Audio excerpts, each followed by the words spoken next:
অসমলৈ মল্লিকাৰ্জুন খাৰ্গে ডাঙৰীয়া আৰু আমাৰ বিৰোধী দলৰ লোকসভাৰ বিৰোধী দলপতি ৰাহুল গান্ধী ডাঙৰীয়া আহিছে। মই ৰাহুলজী আৰু মল্লিকাৰ্জুন খাৰ্গেজীক অসমলৈ আদৰণি জনাইছোঁ। তেখেতসকলক স্বাগতম জনাইছোঁ অসমলৈ আৰু তেখেতসকলক মই অনুৰোধ জনাইছোঁ যাতে মই সংবাদ মাধ্যমত দেখি আছোঁ যে আজি মিত্ৰতা সম্বন্ধত এটা সিদ্ধান্ত হ'ব। তো মই তেখেতসকলক জনাব খুজিছোঁ যে সমগ্ৰ কোণৰ মানুহবিলাকে আশা প্ৰকাশ কৰিছে যে 2026 চনটোত আমি মিত্ৰতাৰে সৈতে ইলেকশ্যন খেলি বিজেপিক পৰাভূত কৰিব লাগে। মই সেইকাৰণে ৰাহুল গান্ধী ডাঙৰীয়াক আৰু মল্লিকাৰ্জুন খাৰ্গে ডাঙৰীয়াক দুইজনকে অনুৰোধ জনাইছোঁ যে আজি মিত্ৰতা সম্পৰ্কে এটা পজিটিভ এটা ইতিবাচক সিদ্ধান্ত গ্ৰহণ কৰিব লাগে।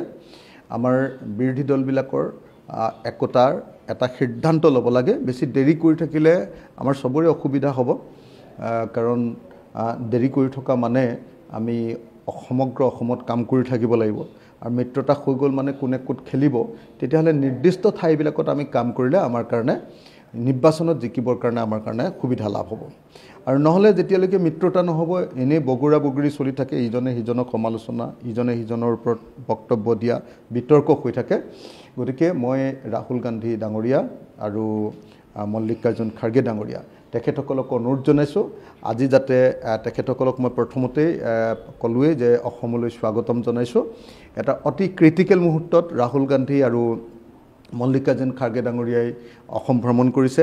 গতিকে এই সময়খিনিত অসমৰ ৰাইজে তেওঁলোকৰ ভ্ৰমণক লৈ উৎসাহী হৈ আছে যে কিবা এটা ভাল সিদ্ধান্ত হ'ব।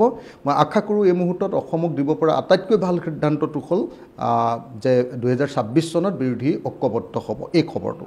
গতিকে আজিৰ যি সভা হ'ব তাত মল্লিকাৰ্জুন খাৰ্গে ডাঙৰীয়া আৰু ৰাহুল গান্ধী ডাঙৰীয়া উপস্থিতিত যাতে মিত্ৰতাক লৈ বিৰোধী দলসমূহৰ মিত্ৰতাক লৈ 2026 চনৰ বিধানসভাত বিৰোধী দলসমূহৰ মিত্ৰতাক লৈ যাতে সিদ্ধান্ত গ্ৰহণ কৰা হয় তাৰ কাৰণে মই অনুৰোধ জনাইছোঁ।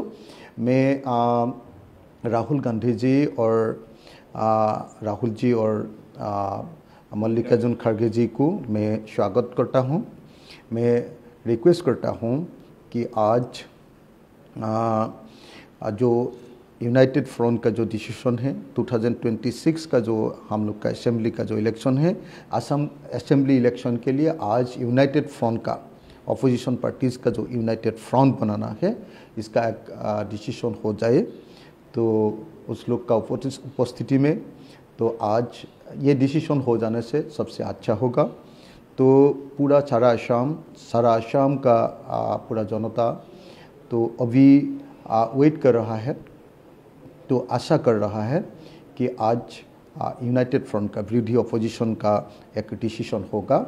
इसीलिए मैं राहुल जी और खड़गे जी को आसाम में स्वागत करके तो आज अपोजिशन यूनिटी का 2026 असम असेंबली के लिए अपोजिशन यूनिटी का एक डिसीजन लेने के लिए मैं विनती करता हूँ, अनुरोध करता हूँ और आशा व्यक्त करता हूँ कि आज यूनिटी का एक डिसीजन अपोजिशन यूनिटी का एक डिसीजन हो जाए।